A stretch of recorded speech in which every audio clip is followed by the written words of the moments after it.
यत जिसकी सेवया सेवा से अशेष अपार गुहाशयः प्रत्येक के हृदय में वास स्वराट लेकिन फिर भी पूर्णतः स्वतंत्र विप्रप्रियः ब्राह्मणों तथा वैष्णवों को प्यारे तुष्यति संतुष्ट होता है कामम इच्छाओं का ईश्वरः भगवान तत् उस एव निश्चय ही तद्धर्म परैः भगवान के चरण चिन्हों का अनुसरण करते हुए विनीतैः विनम्रता से सर्वात्मना सभी प्रकार से ब्रह्मकुलम ब्राह्मणों तथा वैष्णवों के वंशज निषेव्यताम उनकी सेवा में निरंतर लगे रहकर अनुवाद अनंत काल तक स्वतंत्र रहने वाले तथा प्रत्येक हृदय में वास करने वाले भगवान उन लोगों से अत्यधिक प्रसन्न रहते हैं जो उनके चरण चिन्हों का अनुसरण करते हैं और बिना किसी हिचक के ब्राह्मणों तथा वैष्णवों के वंशजों की सेवा करते हैं क्योंकि वे सदैव ब्राह्मणों तथा वैष्णवों को परम प्रिय है और ये सदा ही उनको प्रिय है। तात्पर्य कहा जाता है कि भगवान यह देखकर अत्यधिक प्रसन्न होते हैं कि कोई उनके भक्त की सेवा करता है। पूर्ण होने के कारण उन्हें किसी की सेवा की आवश्यकता नहीं रहती, लेकिन इसमें तो हमारा ही हित है। हम भगवान की सभी प्रकार से सेवा करें। परम पुरुष के प्रति ऐसी सेवा प्रत्यक्ष रूप से तो नहीं, किंतु ब्राह्मणों तथा वैष्णवों की सेवा के द्वारा संभव है। श्रील नरोत्तम दास ठाकुर का गीत है, छाड़िया वैष्णव सेवा निस्तार पाया छे केबा। अर्थात जब तक वैष्णवों तथा ब्राह्मणों की सेवा नहीं की जाती तब तक भव सागर से कोई छुटकारा नहीं है। श्रील विश्वनाथ चक्रवर्ती ठाकुर का भी कहना है, यस्य प्रसादात भगवत प्रसादः। गुरु महाराज की इंद्रियों को तुष्ट करके ही भगवान की इंद्रियों को तुष्ट किया जा सकता है। ऐसे आचरण का शास्त्रों में उल्लेख तो है ही, आचार्य भी इसका पालन करते हैं।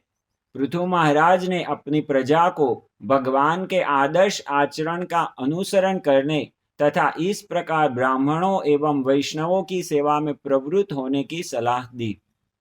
ओम अज्ञानतिमिरान्धस्य ज्ञानाञ्जनशलाकया चक्षुरुन्मीलितं येन तस्मै श्रीगुरवे नमः। श्रीचैतन्यमनोभीष्टं स्थापितं येन भूतले स्वयं रूपा कदा मह्यं ददाति स्वपदान्तिकं। वन्देऽहं श्रीगुरो श्रीयुतपदकमलं श्रीगुरुन् वैष्णवांश्च श्रीरूपं साग्रजातं सहगण रघुनाथान्वितं तं सजीवं साद्वैतं सावधूतं परिजनसहितं कृष्णचैतन्यदेवं श्रीराधा कृष्णपादान् सहगण ललिता श्रीविशाखान्वितांश्च। जय श्री कृष्ण चैतन्य प्रभु नित्यानंद श्री अद्वैता गदाधर श्रीवासादि गौरभक्तवृंद।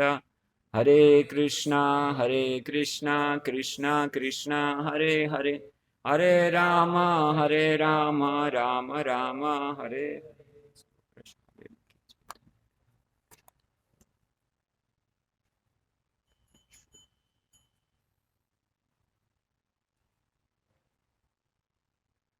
तो महाराज पृथु अपना उपदेश आगे बढ़ा रहे हैं। तो कुछ दिन पहले मैंने जब कक्षा दिया तो उस दिन इतना सीधा उपदेश नहीं था। उस दिन थोड़ा इनडायरेक्ट वे में लोगों को भगवान की ओर उन्मुख करने की बात थी।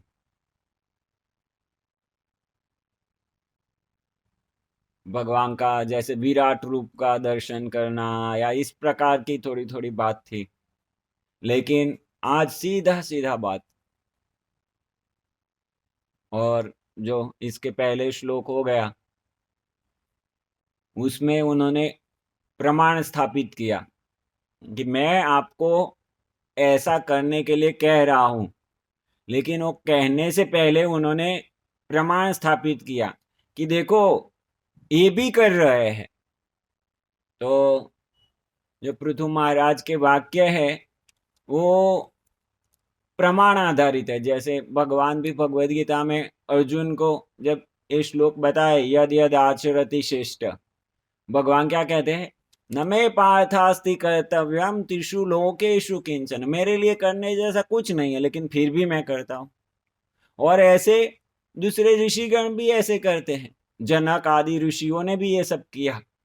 तो इसीलिए तुमको भी इस प्रकार से आचरण करना चाहिए जिससे लोग सीखे। तो यहाँ पर पृथु महाराज बता रहे हैं कि देखिए भगवान स्वयं ब्राह्मणों और वैष्णवों की सेवा करते हैं।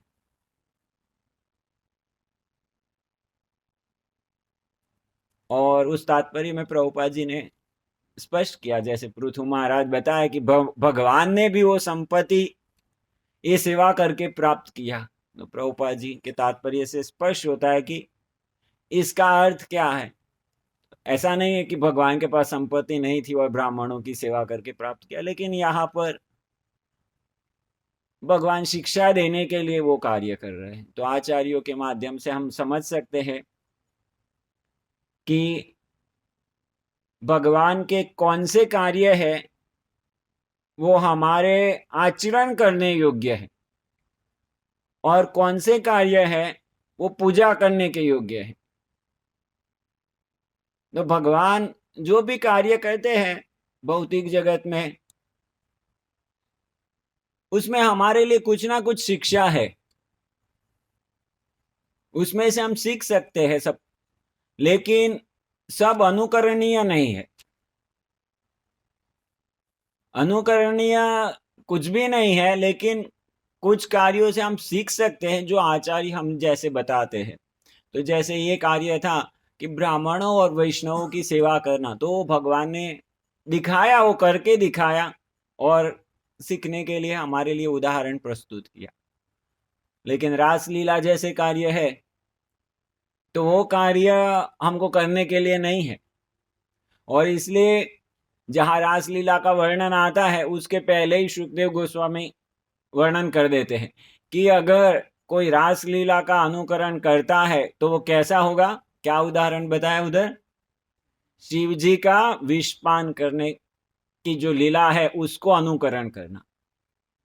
तो शिव जी तो विषपान करके क्या किया, उसको गले में अटका दिया, आगे नहीं जाने दिया। लेकिन हम विषपान करेंगे तो विष नीचे चला जाएगा, हम ऊपर चले जाएंगे। तो इसलिए वो अनुकरण नहीं करना चाहिए। और ऐसे ही भगवान की रासलीला ऐसी है तो वो अनुकरण करने योग्य नहीं है। वो हमारे उस भगवान ने वो लीला इसलिए नहीं किया कि हम उसको देखें और सीखे कि हमको कैसे रासलीला करनी है। वो लीला हमको क्या सिखाने के लिए है, भगवान की रासलीला हमको क्या सिखाने के लिए है। यस, ये सही बता रहे हैं कि ऐसी लीलाएं भगवान के धाम में नित्य प्रतिदिन होती है। तो भगवान दिखा रहे हैं कि इधर क्यों सड़ रहे हो, देखो तुम ऐसे मेरे साथ में मजा ले सकते हो, तो आओ तुम मेरे धाम में और मेरे साथ रहो। तो भगवान ने दिखाना चाहते वो ये सब लीला से। इसलिए भक्ति विनोद ठाकुर भजन में गाते हैं ना, गोपीनाथ भजन में, लीला कैलो सुविस्ता, जीवेर कारणे आसिया प्रपंचे लीला कैलो सुविस्ता। सब जीवों को देखा, जीवों सब कष्ट भुगत रहे हैं, तो भगवान आते हैं और लीला सुविस्तार करते, वो दिखाने के लिए भाई इधर मत रहो, आओ मेरे धाम में आओ, ऐसे सुखी रह सकते हो आप मुझे भूल के यहाँ आए हो इसलिए कष्ट भुगत। तो भगवान की कुछ लीलाएं ऐसी है, वो हमको दर्शन कराने के लिए कि हमारी स्थिति क्या है, हम कहाँ पर है और कैसे रहना चाहिए हमको। और कुछ लीलाएं ऐसी है जो हमको सिखाने के लिए कि हमको क्या कार्य कैसे करना। लेकिन अगर आचार्यों के माध्यम से हम नहीं समझते तो भ्रमित हो जाएंगे और एक की जगह दूसरा कार्य कर लेंगे और फिर भ्रष्ट हो जाएंगे, हम पूरे भ्रष्ट हो जाएंगे और दूसरे लोगों को भी भ्रष्ट करेंगे। तो वही प्रमाण दे के महाराज पृथु आगे अभी और बता रहे हैं वही कार्य को कि देखिए, जैसे भगवान ने सेवा किया, भगवान ने दो दो चीजें उन्होंने बताया, भगवान ने जो सेवा किया उसकी दो चीजें बताई। तदैव तद्धर्म परैर, तदैव मतलब भगवान ने जैसे किया, पहले तो ऊपर वर्णन किया, विप्र प्रिय तुष्यति काममीश्वर, मतलब भगवान का सब गुणगान किया कि भगवान ऐसे है ऐसे है, और फिर कहते तदैव और उसी प्रकार तद्धर्म परैर, तो भगवान ने तद्धर्म परैर का प्रभुपाद जी ने ट्रांसलेशन लिखा, भगवान के चरण चिन्हों का अनुसरण करते हुए, तद्धर्म मतलब उन्होंने जैसे आचरण किया ऐसे करते हुए। और दूसरा विनीत ही, भगवान ने क्या विनीत भाव से सेवा किया। तो भगवान भगवान है, पूर्ण पुरुषोत्तम परमेश्वर, सभी चीज उनके कंट्रोल में है, उनकी इच्छा से सब कुछ होता है। लेकिन जब ब्राह्मणों की सेवा करने की बात है तो अपने आप को कितना विनीत भाव से सेवा कर रहे हैं। जब राजसूय यज्ञ होने वाला था तब भगवान क्या सेवा ग्रहण करते हैं, भाई जो भी गेस्ट आएंगे सबके मैं पाव धुलाऊंगा। और जब अग्र पूजा करने की बात आई तो किसकी अग्र पूजा किया, भीष्मदेव कहा भगवान की अग्र पूजा होनी चाहिए।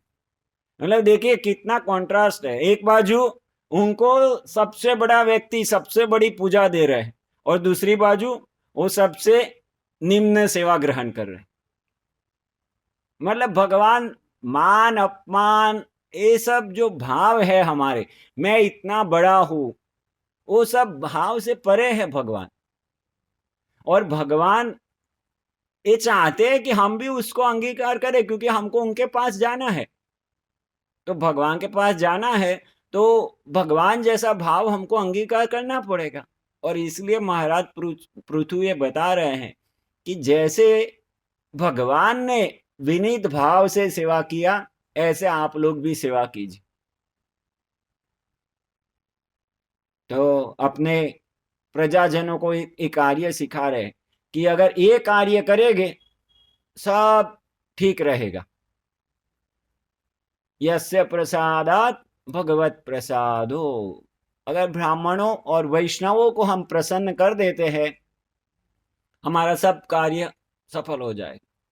वांछा कल्पतरुभ्यश्च कृपा सिंधुभ्य एव च पतितानां पावनेभ्यो वैष्णवेभ्यो नमो, क्योंकि वो कल्पतरु के समान है और पतितों का उद्धार करने वाले हैं।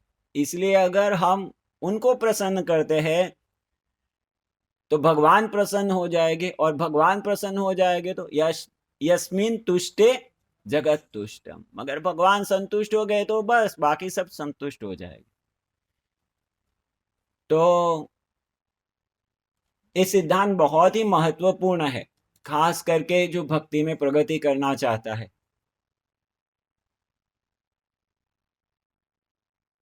ये सीक्रेट है कि कैसे भक्तों की सेवा से हम शीघ्र प्रगति कर पाते।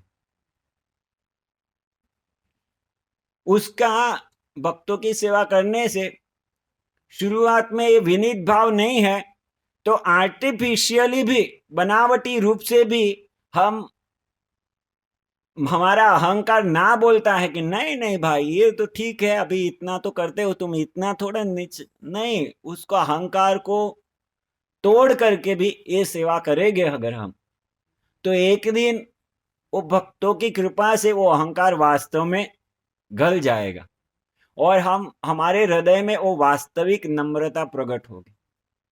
चैतन्य चरितामृत का जहाँ अंत्य लीला है और उसमें भी अंत आता है, और फिर चैतन्य महाप्रभु ये शिक्षाष्टकम जब पाठ करते हैं तो जैसे जैसे पाठ होता रहता है ऐसे ऐसे नम्रता और प्रगाढ़ होती जाती है। और फिर उधर वर्णन आता है कि इतृणादपि सुनीचेन, और ये सब वर्णन आया तो कि इतनी नम्रता, मतलब वृक्ष जैसी नम्रता, हम श्लोक तो बोल लेते हैं लेकिन वृक्ष जैसी नम्रता, मतलब वो समझने जाएंगे कभी विचार करेंगे कि वृक्ष की कैसी नम्रता होती है तो हमारे बहुत सारे प्रश्नों के जवाब मिल जाएंगे। जो वैष्णव डीलिंग में बहुत सारे प्रश्न होते हैं हमको, ये क्यों, वो क्यों, ऐसा क्यों, वैसा क्यों, अगर वृक्ष की सहनशीलता के ऊपर हम विचार करेंगे तो सबका जवाब मिल जाएगा। वृक्ष की सहनशीलता कितनी है, वो जब तक खड़ा है तब तक तो सबको फल नहीं तो छाव वो सब देता ही रहता है, लेकिन अगर कोई आके उसको काट दे तो क्या करता है वृक्ष? जो काट देता है उसके अगेंस्ट में कंप्लेन करता है? नहीं, उसको भी लकड़ी प्रदान करता है। किसी ने काट दिया उसको भी लकड़ी प्रदान कर दिया। तो ऐसे जिसके अंदर ऐसी नम्रता है, मैं वैष्णव समाज की बात कर रहा हूं, वैष्णव समाज में हम रह रहे हैं, भगवान की कृपा से, भक्तों की कृपा से हमको ऐसा सौभाग्य प्राप्त हुआ है कि भक्तों के साथ में रहना।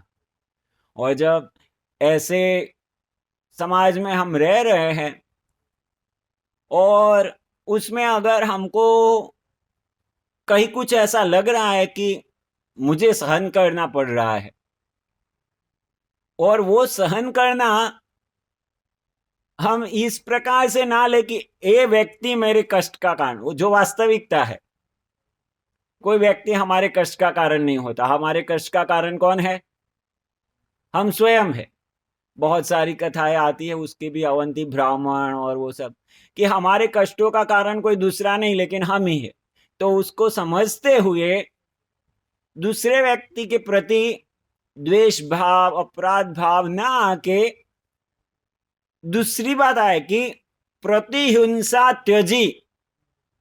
एक अन्य भजन में भक्ति विनोद ठाकुर कहते हैं, कोई आपको परेशान किया तो अभी हम भी उसको परेशान करें। किसी ने मुझे दुख दिया तो उसको सामने ऐसा ही कष्ट देना, उसको छोड़ दे, प्रतिहिंसा त्यजी। अभी आप कहेंगे ठीक है ये भी बड़ी बात है, कोई आके हमको परेशान किया उसको सामने परेशान नहीं करना वो भी बड़ी बात है, उसको भूल जाना, किसी से हमको परेशानी हुई और उसको भूल जाना वो भी बड़ी बात है। लेकिन भक्ति विनोद ठाकुर कहते हैं उससे भी आगे जाना पड़ेगा। प्रतिहिंसा त्यजी अन्य अन्य करो भी पालन, तो उसको भूल जाना है। सेकंड स्टेज में मन से भी निकाल देना है, मतलब मन से क्षमा, उसको उसके प्रति द्वेष भाव नहीं। और तीसरा स्तर में उसका भला कैसे हो वो सोचना है। अन्य करो भी पालन, उसका भला कैसे होगा वो हमको सोचना है। तो ये सहनशीलता की परम सीमा है। जब व्यक्ति यहां तक पहुंच जाता है तो वो भगवान को प्रसन्न कर लेता है, भगवान उससे अत्यधिक प्रसन्न हो जाते हैं। और फिर ऐसा भक्त है, भगवान उसके प्रति किया गया अपराध सहन नहीं करते। जो भक्त ऐसा है जो दूसरों को इतना नम्र है दूसरे के प्रति, और उसके प्रति कोई अपराध करता है तो भगवान वो बिल्कुल सहन नहीं करते। जैसे कौन थे, 9वें स्कंद में दुर्वासा मुनि और महाराज अम्बरीश। तो महाराज अम्बरीश भगवान के उन्नत भक्त हमेशा लगे रहे थे भगवान की सेवा में। और हमने जगन्नाथपुरी में नाटक था, उसमें देखा वो बड़े राजा थे, लेकिन भगवान की सेवा कैसे करते थे, किसी को पता भी नहीं चलता कि वो बड़े राजा है। वो वेश बदल देते थे और मंदिर में आते थे, सेवा करते थे। और इतना तो सेवा करते थे, लेकिन कोई दर्शनार्थी आया तो उसको भी पूरा नम्रता से व्यवहार करते थे। जैसे वो नाटक में हमने देखा, उनके मंत्री आए, मंत्रियों के साथ में कैसे व्यवहार किया उन्होंने। वो मंत्रियों को पता भी नहीं चले कि ये राजा है, और वो कौन है बिल्कुल पता नहीं चलने दिया। तो महाराज अम्बरीश इतने उन्नत भक्त थे और भगवान की इतनी नम्रता से सेवा करते थे, इसलिए भगवान का हृदय उन्होंने जीत लिया था। भगवान कहते हैं कि मैं साधुओं के हृदय में रहता हूं। भगवान के भक्त है, उस उनके हृदय में गोविंद कहते हैं कि गोविंद उनके हृदय में रहते हैं। जैसे वो भजन में कहा ना, तुम्हारा हृदय सदा गोविंद विश्राम। तो भगवान उनके हृदय में रहते हैं और वैष्णव भगवान के हृदय में रहते हैं। अर्थात उन दोनों का एक हर समय एक दूसरे का स्मरण होता रहता है, निरंतर स्मरण एक दूसरे का होता है। भगवान के भक्त है, वो हमेशा प्रयास करते हैं कि कैसे भगवान को प्रसन्न किया जाए, और भगवान है वो हमेशा प्रयास करते हैं कैसे उनके भक्तों को पसंद किया जाए। इसलिए चैतन्य चरितामृत में एक जगह आता है, दुए लागे हुड़ा हुड़ी, दोनों के बीच में कंपटीशन हो जाती है कि उनको कैसे प्रसन्न किया जाए।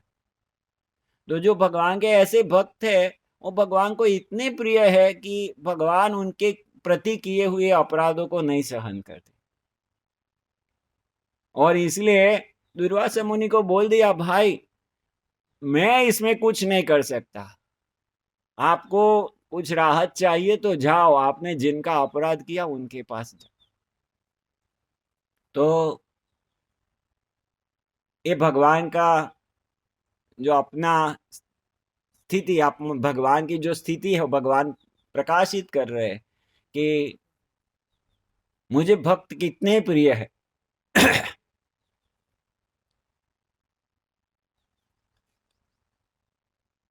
अभी भगवान को भक्त प्रिय है, लेकिन हमको ये इसका गलत उपयोग भी नहीं होना चाहिए कि जैसे ये उद्धृत करके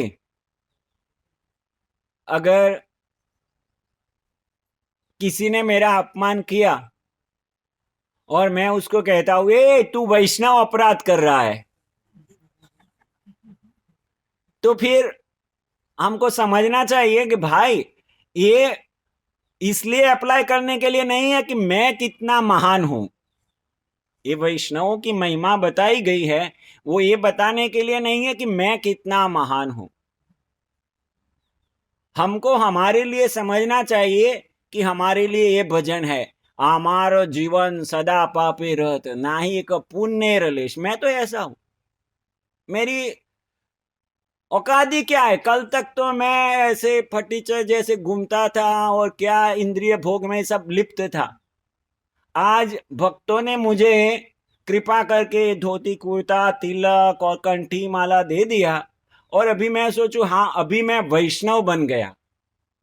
तो उसके लिए भक्त विनोद ठाकुर ने पूरा भजन लिखा, आमी तो वैष्णव ये बुद्धि होइले अमानी न होबो आमी। जब ये बुद्धि हो जाती कि मैं तो वैष्णव हो गया, तो फिर हमारे अमानी होना मतलब मैं लघु हूं और मेरे स्वामी है उनकी सेवा करना है, दूसरे वैष्णवों की सेवा करना है, वो बुद्धि नहीं आती। तो इसीलिए जब ये सुनते हैं कि वैष्णव कितने महान है, तो वो सुनने में सावधान रहना है। यहां से जैसे कोई उपदेश दिया जाता है, जैसे यही उपदेश दे दीजिए, यद यद आचरति श्रेष्ठ तत्तदेवेतरो जना। तो उपदेश दिया गया कि जो लीडर है, लीडर को आदर्श होना चाहिए। अभी वो उपदेश किसके लिए है? प्रभुपाद जी तात्पर्य में भी लिखते हैं भगवद गीता के उस श्लोक के, किसके लिए है उपदेश? लीडर, नेता, और नेता गुरु, शिक्षक, माता पिता, सबके लिए है उपदेश। अभी हम हर एक व्यक्ति एक ना एक लेवल में गुरु है, शिक्षक है, माता पिता है। जो माता पिता है, आज माता पिता है, कल दादा दादी हो गए। एक समय में हर एक व्यक्ति पुत्र होता है, एक समय में पिता होता है। हर एक व्यक्ति शिष्य होता है, हर एक व्यक्ति गुरु होता है। तो वो हमारे लिए लागू करना है कि भाई मेरा आचरण ऐसा होना चाहिए कि जो शास्त्र के अनुसार हो, गुरु साधु के वाक्य के अनुसार। लेकिन वो मेरे लिए इसलिए नहीं है कि वो देखो वो तो ऐसा कर रहा है, वो तो ऐसा, मतलब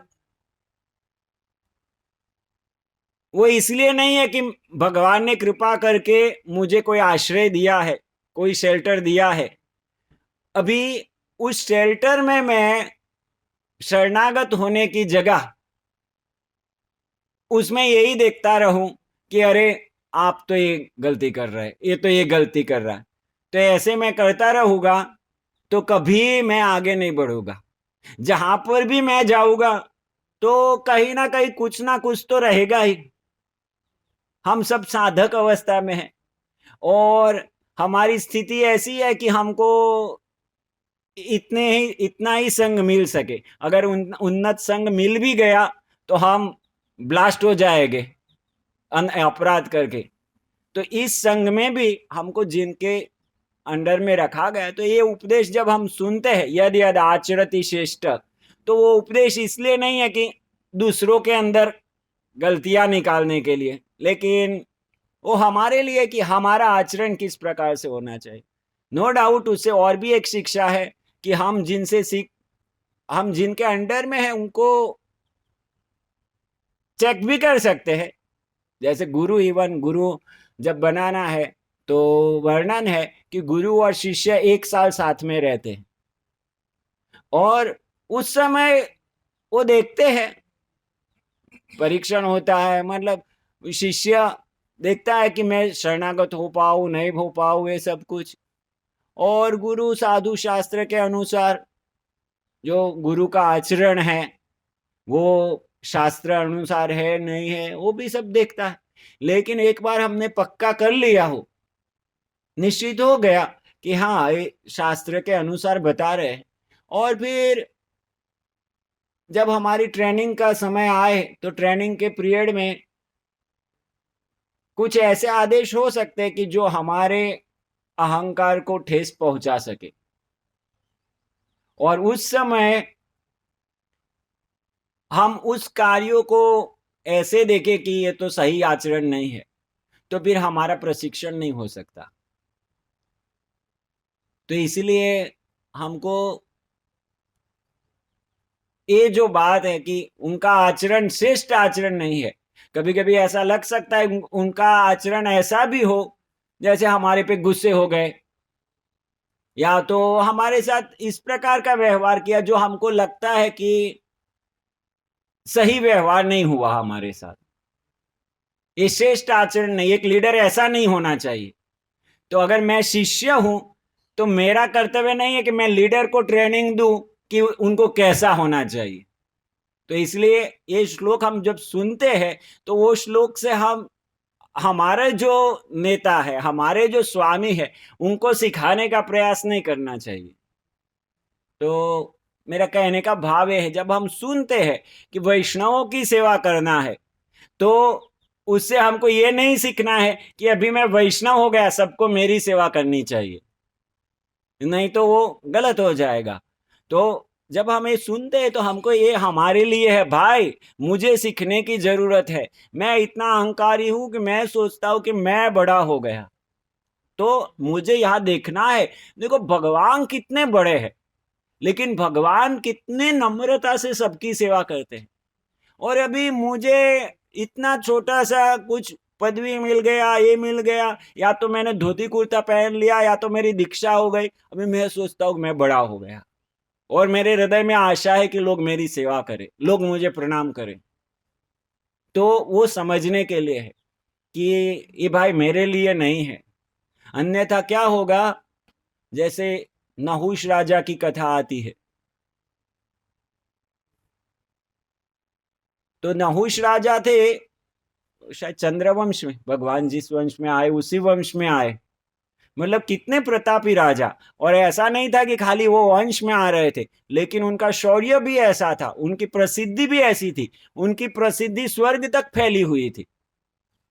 तो स्वर्ग में एक बार इंद्र की पदवी खाली थी, तो अभी किसी को तो बिठाना पड़ेगा। तो नहुष राजा को उधर, नहुष राजा का नाम सजेस्ट किया गया कि पृथ्वी पर ये राजा है जो इंद्र की पदवी पर बैठने के लिए पुण्य कर्म जितने चाहिए उतने पुण्य कर्म उनके पास है, नहुष राजा के पास।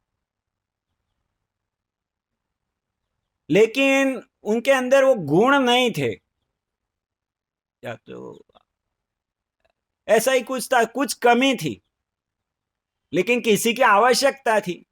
तो फिर क्या करे, तो फिर ऋषि मुनियों ने, विशेष करके सप्तर्षियों ने उनको आशीर्वाद दिया कि उसके अंदर जो कमी है हम पूरी करते हैं, और इस प्रकार से उनको क्वालिफाई किया कि वो इंद्र की पदवी पर बैठ सके।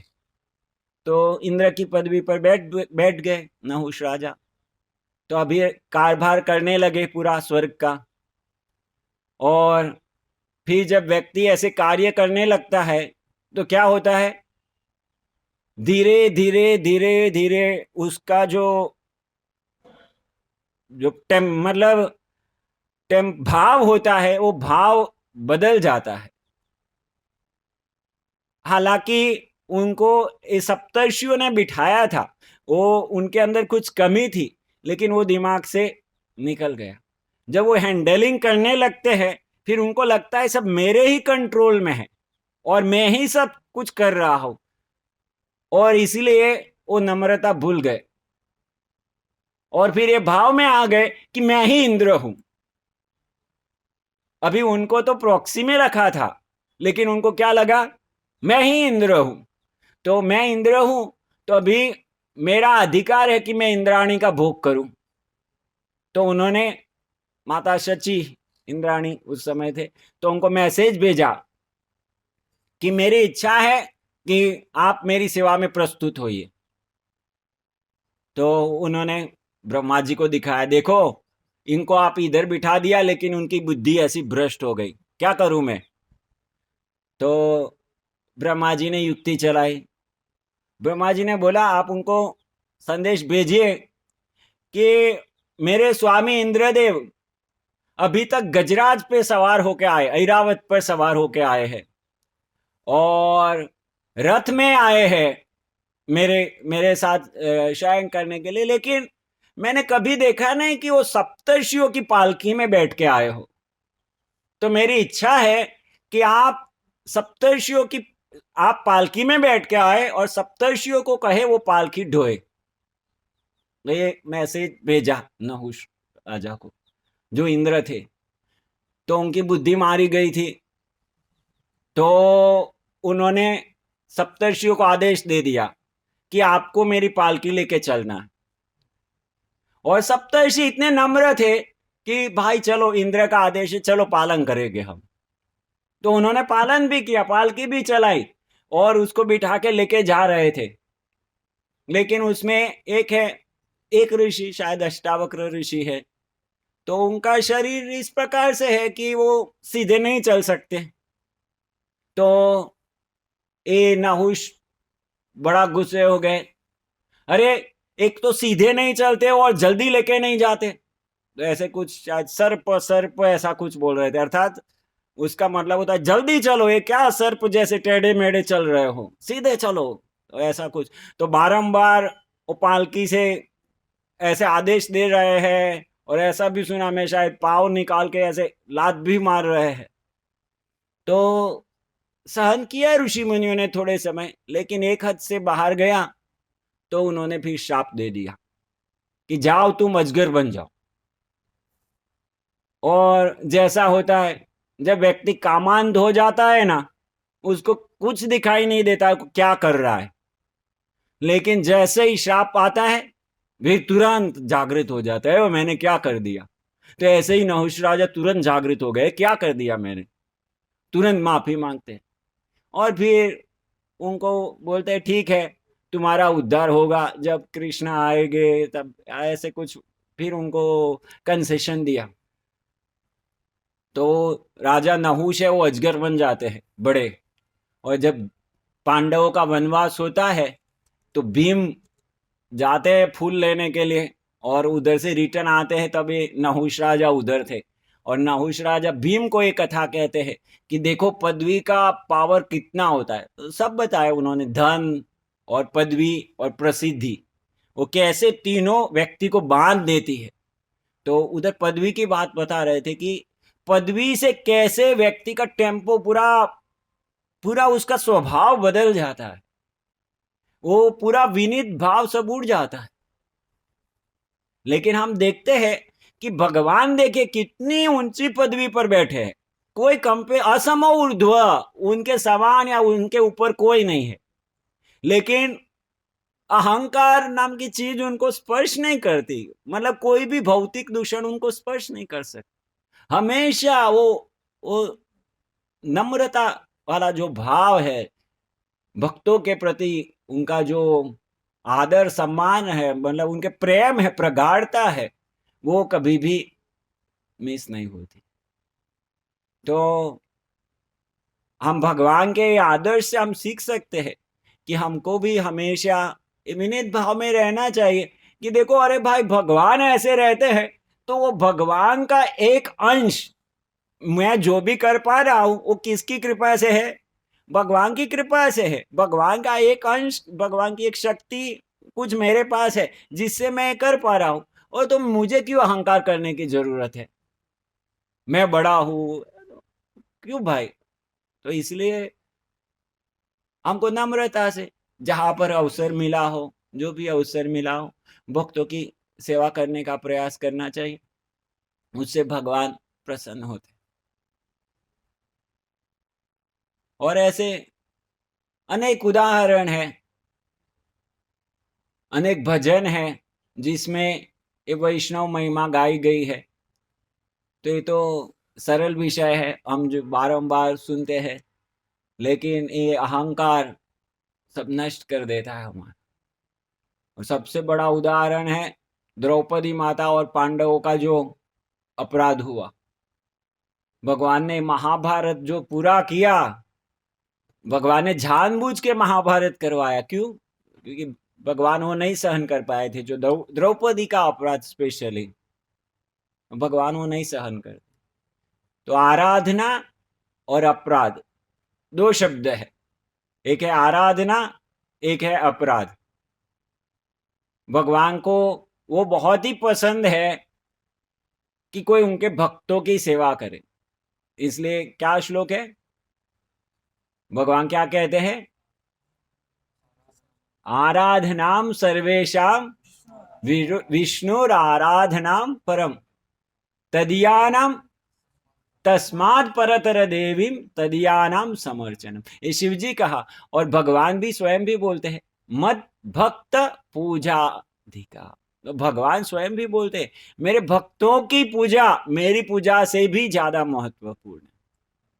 भगवान आदि पुराण में अर्जुन को कहते हैं, जो कहता है कि मेरा भक्त है वो वास्तव में मेरा भक्त नहीं, लेकिन जो मेरा भक्त का भक्त है वो वास्तव में मेरा भक्त है। तो इसलिए डायरेक्टली भगवान के पास अप्रोच करना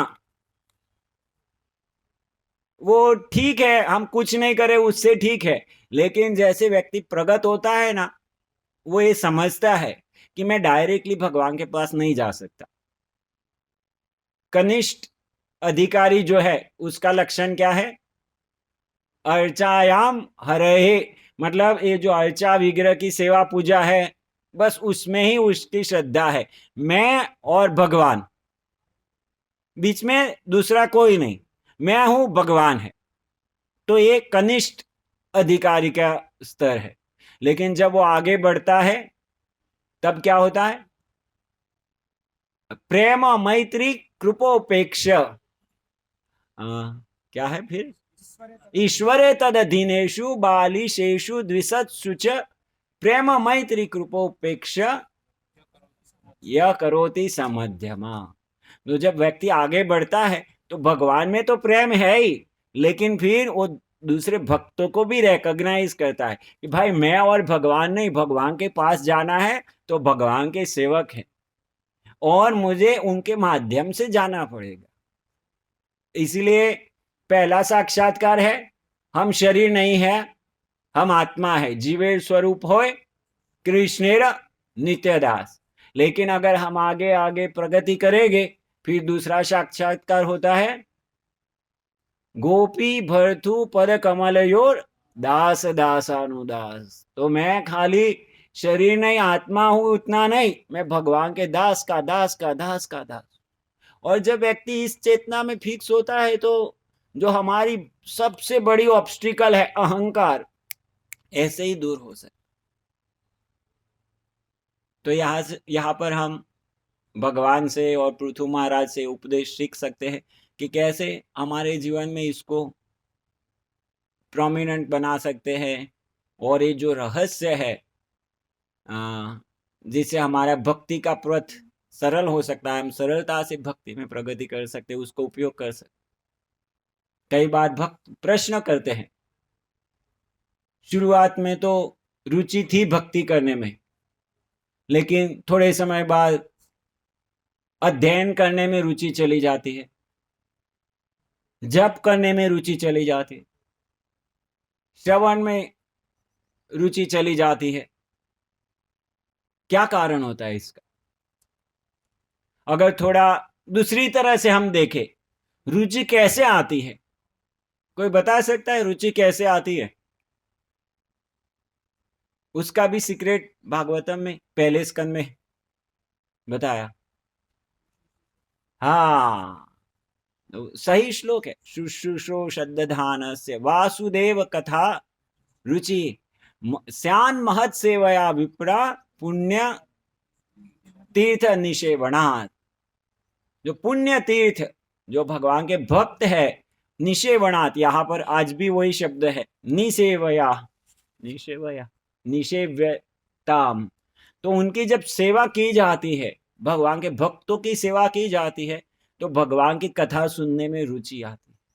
तो रुचि चली जाती है, किस लिए चली जाती है? जब अपराध होते, जब भगवान की सेवा करते हैं, नाम जप करते हैं, अगर हम ध्यान पूर्वक नहीं करते, अपराध पूर्ण भाव से करते हैं, बेध्यान से करते हैं, या तो दूसरे भक्तों के प्रति आदर भाव नहीं है, मैं और भगवान खाली इतना, ये दूसरा क्या हो तो बेकार है, इस प्रकार से हम करते हैं, तो वो अपराध के कारण धीरे धीरे हमारी रुचि चली जाती। तो इसलिए अगर हमारे साथ ऐसा होता है तो उपाय क्या है? भक्तों की सेवा करो, ऑटोमेटिक रुचि आ जाएगी। भक्तों के प्रति आदर भाव रखो, दूसरे जो कार्य कर रहे हैं, भगवान की सेवा कर रहे हैं, उसको अप्रिशिएट करना चाहिए। मतलब हम सब साधक है, हमको दूसरे के अनर्थ, अरे इसके अंदर ये है, इसके अंदर ये है, इसके अंदर ये है, हमारे अंदर कितना है, हमको ये भी देखना चाहिए। जैसे हम हमारे अंदर कोई बड़ा सा बड़ा अनर्थ हो, लेकिन हम क्या कहते हैं, लेकिन मैं 16 माला तो करता हूं ना, जब हमारी बात आएगी तो, और दूसरे की बात आएगी तो, अरे लेकिन एक ऐसा भक्त है, भक्त ऐसा कैसे करता है? तो एक देखिए कॉन्ट्रास्ट देखिए, दूसरा आता है तो दूसरे का छोटे से छोटा अपराध या गलती हमसे सहन नहीं होती, और हमारा बड़े से बड़ा अपराध अनर्थ हो, वो हम कितना साथ में ढोए जा रहे हैं। क्या हम शुद्ध हो गए? हम अभी भी ढोए जा रहे हैं सब, और अभी भी फिर भी हम ये ड्रेस धारण किए हुए हैं। हमने क्या छोड़ दिया ये ड्रेस? हमारे अंदर अनंत पड़े है, काम क्रोध लोभ है, अभी हम मुक्त नहीं हो। मुक्त हुए होते तो अभी कृष्ण प्रेम में आंसू बहा रहते हो, लेकिन हम मुक्त नहीं है, हम इसमें डूबे हुए हैं, लेकिन फिर भी हमें वैष्णव ड्रेस धारण किए हुए हैं। तो दूसरे भक्त के अंदर भी हो सकता है ऐसा। तो जब तक वो कपटपूर्ण नहीं है, निष्कपटता से सेवा करना चाहता है, हो सकता है एकदम से ऊपर ना उठ पाए, लेकिन कपट नहीं है उसके अंदर, तो उसको हमको थोड़ा हुम्फ देना चाहिए, थोड़ा जगह देना चाहिए कि वो आगे बढ़ सके। लेकिन कपटी लोगों को कोई जगह नहीं, कपट नहीं चलता भक्ति में, सरलता चाहिए। कोई नहीं कर पा रहा है वो अलग बात है, लेकिन सरल होगा तो भक्त लोग उसको सहाय करेंगे और धीरे धीरे आगे निकल। तो इस प्रकार से अगर हमारा दूसरे भक्तों के साथ जो व्यवहार करने का तरीका है वो अगर हम सही कर देंगे, तो जैसे यहाँ बताया, ये भक्त लोग बड़ी महान चीज है उनके साथ रहना, लेकिन डीलिंग में सावधान रहना पड़ेगा। भगवान का विग्रह, अग्नि और वैष्णव या तो गुरु, उनके साथ जो डीलिंग है वो समान गिनी गई। अग्नि को हम अगर सही में प्रयोग करते हैं तो उसका हम बहुत लाभ ले सकते हैं, लेकिन अगर थोड़े केयरलेस हुए वो अग्नि हमको जला के भस्म कर देगी। तो ऐसे ही भगवान का विग्रह है, वैष्णव है, गुरु है, उनकी ध्यान पूर्वक से सेवा करेंगे तो हमारी भक्ति में बहुत तीव्रता से प्रगति हो सकती है। लेकिन थोड़े भी केयरलेस हुए और बहुत बड़ा अनर्थ भी हो सकता है। इसलिए भक्तों के समाज में हम ध्यान से रहें। फिर कोई प्रश्न करेगा तो प्रभु जी अच्छा नहीं है कि इससे थोड़ा दूरी रहा जाए भक्तों से, ये तो बहुत ही खतरनाक चीज है। नहीं, इस जीवन में नहीं तो अगले जीवन में, और अगले जीवन में नहीं तो उसके अगले जीवन में, ये अग्नि में हमको तपना तो है ही, उसके बिना और कोई बाईपास है नहीं। जब तक हम भक्तों के समाज में नहीं आते और ये सब हमारे अंदर अनर्थ है, वो भक्तों के कटु वाक्यों से वो अनर्थ कटते नहीं, तब तक हाँ आगे बढ़ेंगे नहीं। साधु के वाक्य ऐसे ही होते हैं, हमारे अनर्थों को कट करेंगे। क्या है वो भी श्लोक है ना, मनो वैसंगानि संत एव चिंतन्ति मनो, मुझे पूरा नहीं आता। अच्छा, तो उसका अर्थ है कि संत लोगों के जो वाक्य होते हैं वो हमारे हृदय की ग्रंथि को काटते हैं। तो हमको थोड़ा कष्ट तो होगा, ऑपरेशन हो रहा है और एनेस्थेशिया नहीं लगाया तो कष्ट तो होगा, लेकिन अभी नहीं सहन करेंगे तो बाद में सहन करना पड़ेगा। जैसे किसी को कांटा चुभ गया पाँव में, वो सोचे अरे कांटा निकालना तो बड़ा कष्टदायक है, तो फिर क्या होता है, अगर पाँव में कांटा चुभ गया और कांटे को नहीं निकालते तो क्या होता है, बाद में जाके उधर कणी बोलते हैं, सबकी लैंग्वेज में कुछ ना कुछ होगा, पस बन जाता है। और पस से भी बाद में एक चीज होती है जो उधर बन जाती है, हाँ, उसको बाद में अगर आप काटो भी तो भी वो जाती नहीं। मतलब आज आपको कांटा चुभ गया, आपने निकाला नहीं और फिर वो अंदर रह गया, तो अंदर गुजराती में चौमेठो ऐसे बोलते हैं, या तो हिंदी में मैं सुना किसी के पास कणी, कणी कणी हो जाए, चाई, तो ऐसे हो जाता है। जो बाद में आप चलते हैं ना तो दर्द करता है, फिर आप चल नहीं पाएंगे, आपको लगता है कि अंदर कुछ पत्थर चुभा हुआ, अंदर कुछ पत्थर है, इसलिए आप चलते हैं तो आपको दर्द होता है। तो क्या करना पड़ता है, उसको काट देना पड़ता है। तो आप काट देंगे तो राहत रहती है, लेकिन वो ऐसी चीज है वो फिर से निकल आती है, वो जाता नहीं, फिर परमानेंट जीवन भर वो रह जाता है। तो ऐसे इसलिए जैसे ही कांटा लगा तुरंत निकालो उसको। तो ऐसे ही अभी हमको ज्ञान हो गया भाई ये तो गलत है, तो इसको अभी इसी जीवन में निकालो। अगर इस जीवन में नहीं निकाला तो और भी कुछ लेयर चढ़ जाएंगे, और बहुत सारी लेयर तो ऑलरेडी चढ़ी हुई है, और लेयर चढ़ेगी। इसलिए भक्तों से दूर जाना वो उपाय नहीं है कि भक्तों के पास रहने से अपराध होगा तो भक्तों से दूर चले, वो उपाय नहीं है। वो भक्तों के पास रहो और परिपक्व बनो कि कैसे रहा जाए। तो अगर हम भक्त ऐसे नम्र है, विनीत है और सेवा करते हैं भक्तों की, तो फिर कोई हमको डरने की जरूरत नहीं। हम निष्कपट होने चाहिए, हम नम्र होने चाहिए। तो बस आप बहुत जल्दी भक्ति में प्रगति करके जीवन सिद्ध हो जाए, आपका जन्म सफल हो जाए। ठीक है, हरे कृष्णा। नम्र होना चाहिए, लेकिन मैं नम्रता छोड़ के कुछ बातें बोल दिया, मेरे अंदर योग्यता ही नहीं है, मैं भी विचलित हो जाता हूँ। लेकिन प्रचार करने से हमारे अंदर भी वो थोड़ा बूमरैंग ऐसे हमको भी लगता है कि भाई हमको भी ये करना है, तो इसलिए मेरा भी शुद्धिकरण होगा। हरे कृष्णा। किसी का कोई प्रश्न, टीका टिप्पणी? इसमें तो बहुत प्रश्न हो सकते हैं। हरे कृष्णा। हरे कृष्ण। आपने बताया कि भक्त जो है तो स्वयं के परिप्रेक्ष्य में हमें अपने आप को सोचना चाहिए कि हम भक्त नहीं हैं या हम वैष्णव नहीं हैं। तो भागवतम में चौथे स्कंद में नारद जी ध्रुव महाराज को 3 चीजें बताते हैं। एक जगह वहाँ पर उपदेश देते हैं तो बताते हैं कि जब आप अपने से श्रेष्ठ कोई वैष्णव को देखें या भक्त को देखें तो बहुत उनसे मिल करके प्रसन्न होना चाहिए, उनकी सेवा करनी चाहिए। और यहाँ पर आप देख रहे हैं कि आपके बराबरी के हैं तो उनसे मित्रता करनी चाहिए। और कुछ लोगों को ऐसा आप देख रहे हैं कि आपसे वो कनिष्ठ है तो उनको आपको मार्गदर्शन उपदेश देना चाहिए। तो ये चीज़ में जब आप देखेंगे कि ये आपसे कनिष्ठ है तो उसमें कहीं ना कहीं ये भाव आएगा कि मैं इनसे श्रेष्ठ हूँ, मैं वैष्णव हूँ। तो उसको कैसे फिर हम व्यवहार में लाएं। दूसरी तरफ हमें ये नहीं सोचना है कि नहीं मैं तो सबसे निम्न हूँ, सभी मुझसे श्रेष्ठ है, तो इसको कैसे समझें। जो श्रील प्रभुपाद ये भी करके बताए, करके दिखाया उन्होंने। और भक्ति सिद्धांत सरस्वती महाराज भी, तो भक्ति सिद्धांत सरस्वती महाराज तो कितना जबरदस्त प्रचार करते थे, लेकिन वो प्रकट करते थे मतलब वो उनके व्यवहार में कि कैसे ये मेरे गुरु महाराज की या भगवान की सेवा है कि इनको गाइडेंस देना, इनको मेरे जो शिष्य है उनको मार्गदर्शन देना, और वो भी मेरी सेवा है। उस प्रकार से उन्होंने उनके वाक्यों में और उनके व्यवहार में वो प्रकाशित किया कि मैं उनका स्वामी नहीं हूँ, मैं उनका सेवक हूँ। और प्रभुपाद जी भी बताए, प्रभुपाद जी को कहीं पर एक बार रिपोर्टर ने या किसी ने पूछ लिया ऐसा ही, तो इसका मतलब है आप फर्स्ट क्लास है? तो प्रभुपाद जी ने बोला नहीं, मैं फिफ्थ क्लास हूँ, ऐसे करके कि मैं लायक नहीं हूँ, मैं योग्य नहीं हूँ।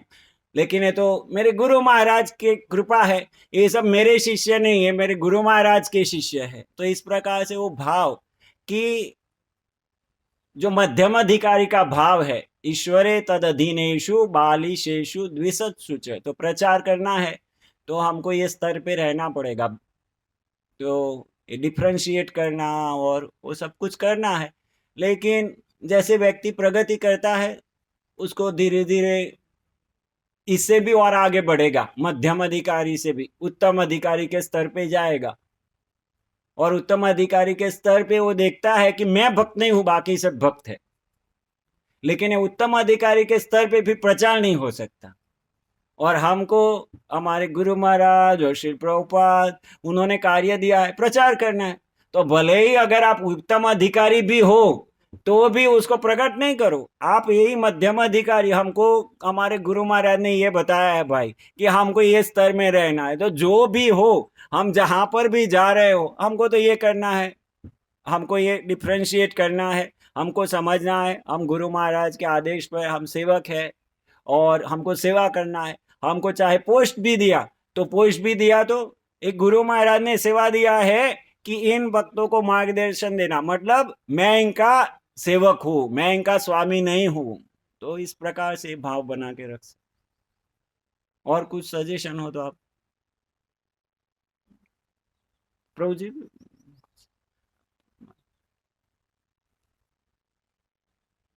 हाँ हाँ, इसके विषय में आप ठीक है।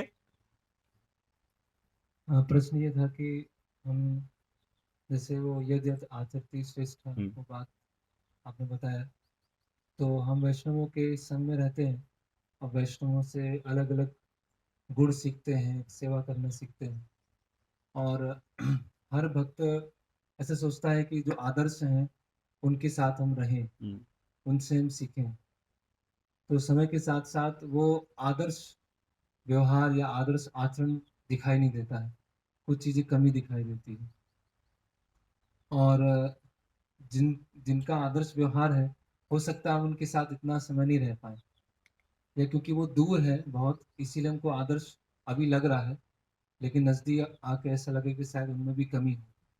तो एक ऐसी मानसिकता विकसित हो जाती है कि कुछ हम अ, यहाँ से सीखते हैं, कुछ यहाँ से सीखते हैं, कुछ यहाँ से सीखते हैं, और अपने अनुसार फिर कार्य करना चालू करते हैं। क्योंकि ऐसे तो कोई हमको परफेक्ट दिख नहीं रहे हैं, जो पूरा अप टू द मार्क हैं या पूरा 100% आइडियल हैं। तो एक सीख तो रहे हैं, लेकिन फिर भी एक स्वतंत्र मानसिकता बना के रखी है। तो वो जो आदर्श ढूँढना है, उसमें हमें क्या समझना चाहिए, क्या ढूँढना, मतलब क्या देखना चाहिए? और जब ऐसी परिस्थिति दिखती है कि हमें कोई आदर्श नहीं दिख रहा अपने आस-पास, तो हमें लगता है कि ठीक है, हम अपने आप भक्ति करते हैं। शास्त्रों को पढ़ते हैं, जिससे जो सीखना है वो थोड़ा बहुत सीख लेंगे, करना अपने अनुसार। तो कैसे ये से निकला है? शायद उपनिषद में एक कथा आती है, आप स्तंभ। एक बार एक व्यक्ति था, वो श्राद्ध करने के लिए सब सामग्री तैयार करके बैठा था, लेकिन श्राद्ध के लिए किसी ब्राह्मण को बुलाता नहीं है, तैयार करके ऐसे ही बैठा था। तो उतने में एक ब्राह्मण उधर से प्रसार होता है, वो बोलता है, लगता है आप श्राद्ध की तैयारी किया है, लेकिन किसी ब्राह्मण को बुला नहीं रहे, तो क्यों ऐसा कर रहे? तो बोला, अभी मुझे कोई ब्राह्मण ऐसा दिखता ही नहीं कि जो ये श्राद्ध स्वीकार करने के लिए योग्य हो। तो बोला, क्यों ऐसा? क्योंकि सबका आचरण ऐसा ही है। तो फिर उसने बोला, ऐसा ठीक है। बोले, थोड़ा मुझे पानी मिल सकता है? और फिर पानी लेके आए, और फिर उन्होंने पानी ऐसे उछाला, और फिर पानी को बोला, आप स्तंभ, अर्थात आप मतलब पानी, स्तंभ मतलब रुक जाओ, पानी उधर ही रुक जाओ, और पानी उधर रुक गया। तो उसको जब देखा उसने आश्चर्यचकित हो गया, और फिर स्वीकार किया कि पक्का ब्राह्मण है। तो फिर उसने उनको सलाह दिया कि देखो भाई, वास्तविकता तो है कि ठीक है, सब अप टू मार्क नहीं है, लेकिन हमारी भी कुछ योग्यता है। हमको चाहिए कि मुझे टॉप ग्रेड उन्नत भक्त का संग मिले, लेकिन क्या मैं क्वालिफाई हूं ऐसा संग प्राप्त करने के लिए? मेरे अंदर जो दोष ढूंढने की वृत्ति पड़ी है, अगर ये बुद्धि के साथ मुझे शुद्ध भक्त के साथ रख दिया, उसी के साथ वंशीदास बाबा जी के साथ रख दिया, क्या होगा फिर? तो इसीलिए भगवान ने मुझे ऐसा संग प्रदान किया है। क्यों प्रदान किया है? क्योंकि मैं इतना ही क्वालिफाई हूं। शायद मेरा हृदय में ऐसी ही वृत्तियां भरी हुई है। भगवान कैसे मिलाते हैं? गुरु शिष्य को कैसे मिलाते हैं? हम इधर उधर भटक रहे थे, सब ये संप्रदाय में, वो संप्रदाय में, वहां वहां, भगवान हमको कैसे यहां तक लेके आए? क्योंकि हमारे हृदय में कुछ अच्छी भावना रही होगी। और कई होते हैं, उनके हृदय में कुछ गड़बड़ घोटाला होता है, वो सही पथ मिलने पर भी छोड़ के भटक जाते हैं। तो अगर हम अपने हृदय को शुद्ध करेंगे, तो हमको वो चिंता करने की जरूरत नहीं कि मैं कोई सही व्यक्ति ढूंढूं। भगवान हमको गाइड करेंगे, अभी तुम इधर जाओ, अभी तुम इधर जाओ। हम बुद्धिशाली नहीं है, लेकिन हम निष्कपट भाव से तो कर सकते हैं। हम पूरा, हमको जो भी संग मिला, चाहे उसमें त्रुटियां भी हो सकती है, तो उसमें त्रुटियां है, भगवान में तो त्रुटि नहीं ना। भगवान तो देख रहे हैं ना कि मैं निष्कपट भाव से उनकी सेवा करना चाहता हूं, और मेरे ऊपर जो बॉस है, तो वो पूर्ण शुद्ध नहीं है, तो भगवान हमारा कॉम्बिनेशन उसके साथ मिला देंगे ना। भगवान उसके नीचे क्यों रखेंगे हमको? अगर हम शुद्ध है और हमारा भाव भगवान की सेवा करने वाला है, बीच वाला ऐसा नहीं है कि जो वाया ट्रांसफर मीडिया हो, तो भगवान उसको हटा देंगे, हमको दूसरे के पास रखेंगे। तो हमको भगवान पे श्रद्धा रखनी पड़ेगी कि ये जो मुझे मिला है वो भी भगवान की कृपा से मिला है, क्योंकि मेरे अंदर ऐसा कुछ है, इसलिए मुझे ये मिला है। अभी मैं यहाँ निष्ठा से सेवा करता हूँ, भगवान को मैं दिखा देता हूँ कि देखो भगवान, मैं तो पूर्ण शरणागत होना चाहता हूँ, अभी आप मुझे आपके पास ले। जैसे सब ध्रुव महाराज और प्रहलाद महाराज, वो सब क्या प्रार्थना करते हैं? हे प्रभु मुझे आपके शुद्ध भक्तों का संग दीजिए, और फिर उस भाव से सेवा करते हैं हम। तो हम भी वही भाव से भगवान को प्रार्थना करने का, भगवान आपके शुद्ध भक्तों का संग दीजिए, और उस निष्कपट भाव से सेवा करने का। भगवान तो पूर्ण शक्ति वाले हैं, भगवान सब कुछ कर सकते हैं और सब कुछ जानते हैं, हमारे हृदय में क्या है, दूसरे के हृदय में क्या है। तो भगवान ऐसी अरेंजमेंट करेंगे, हमको सही जगह में ले जाएंगे। अगर हमको इतने सारे अपसंप्रदाय से यहां तक लाए, तो यहां से आगे तक नहीं गाइड कर सकते भगवान। तो भगवान पे हमको विश्वास रखना पड़ेगा, भगवान है हमको गाइड करने के लिए। तो भले ही मेरे ऊपर जो अथॉरिटी, अभी इमीडिएट अथॉरिटी है, उसके अंदर भले ही अनर्थ हो, अगर मैं निष्कपट भाव से सेवा करूंगा ना, भगवान मुझे दिखाएंगे तुम अभी इधर जाओ, तुम उधर जाओ, तुम उधर जाओ, तुम उधर जाओ। ऐसे मेक सेंस? तो दूसरे को सही करने से पहले हम देख ले कि हमारा कितना निष्कपट भाव है, क्या है। नहीं तो अन्यथा हो सकता है कि हम ऐसा कुछ ढूंढना चाहते हैं जो हमारे लिए अभी उसकी योग्यता ही नहीं है, ऐसा हो सकता है। इसलिए अभी भगवान ने जो संग दिया उसको ही हम अच्छे से सेवा करें।